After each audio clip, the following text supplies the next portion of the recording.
ఆఫ్ఘనిస్తాన్ మధ్య జరిగిన రెండో టీ20 మ్యాచ్లో ఓ వ్యక్తి సెక్యూరిటీ కళ్లుగప్పి కోహ్లీ వద్దకు వచ్చిన విషయం తెలిసిందే. ఈ ఘటనలో కోహ్లీ అతడికి హగ్ ఇచ్చి ఖుషీ చేశాడు.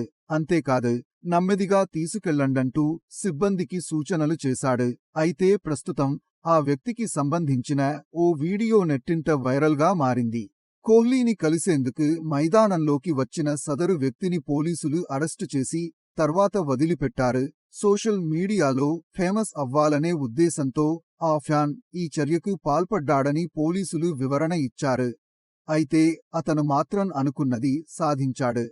తన చేష్టలతో సోషల్ మీడియాలో క్రేజ్ సంపాదించాడు. అంతేకాకుండా తన ఊరికి వెళ్లినప్పుడు అతడికి అనూహ్య స్వాగతం లభించింది. ఫ్రెండ్స్ సాలువా కప్పి మెడలో దండ వేసి మరీ సన్మానించారు. కోహ్లీని కలిసావ్, సాధించావ్ అంటూ పొగడ్తలతో ముంచెత్తారు. ఇందుకు సంబంధించిన వీడియో ప్రస్తుతం సోషల్ మీడియాలో వైరల్గా మారింది. కోహ్లీకి ప్రపంచవ్యాప్తంగా కోట్ల మంది అభిమానులున్నారు. అతడిని కలిస్తే చాలు అనుకునే వాళ్ళెండో కోహ్లీని చూసేందుకే చాలా మంది స్టేడియాలకు వస్తారు. అతను గ్రౌండ్లోకి అడుగు పెట్టేటప్పుడు కూడా కోహ్లీ కోహ్లీ అని నినాదాలు చేస్తుంటారు.